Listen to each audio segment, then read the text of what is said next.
આજે મ્યુનિસિપલ કમિશનરને એક આવેદનપત્ર દેવામાં આવશે। ગઈકાલે પોલીસ કમિશનરને રજૂઆત કરવામાં આવશે। એના પછી દિવસે આખા રાજકોટની અંદર પત્રિકાનું વિતરણ કરવામાં આવશે। એના ચોથે દિવસે રાજકોટમાં આખા રાજકોટ શહેરની અંદર અમારો રથ ભરશે કોંગ્રેસ પક્ષનો।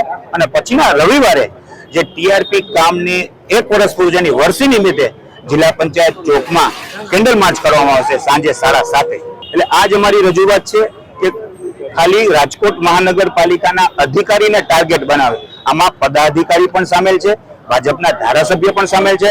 એ અમારી રજા આવનારા દિવસોની અંદર આ જો ખુલ્લા પાડવામાં નહીં આવે, આમાં રાજકોટ મહાનગરપાલિકાની અંદર મોટો ભ્રષ્ટાચાર છે, એ ખુલ્લા પાડવામાં આવશે।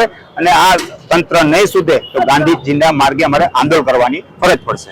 રાજકોટ મહાનગરપાલિકાની અંદર આજે જ્યારે જનરલ બોર્ડ છે અને ટીઆરપી ગેમ ઝોન જે રાજકોટમાં અકસ્માતનો બનાવ બન્યો હતો તેના વિરોધમાં આજે કોંગ્રેસ પાર્ટીએ રાજકોટ મહાનગરપાલિકાના સત્તાધીશો પાસે જવાબ માંગવા માટે ત્રિકોણ બાગેથી ચાલીને લોકશાહી ઢબે બોર્ડની અંદર જઈને જવાબ માંગવા માટે કે ટીઆરપી ગેમ ઝોનની અંદર શું પગલાં મહાનગરપાલિકા દ્વારા 1 વર્ષ વીતી જવા છતાં પણ શું કાર્યવાહી થઈ, આજે એનો લોકવતી જવાબ માંગવા માટે કોંગ્રેસ પાર્ટીના આજે આ કાર્યક્રમ હતો।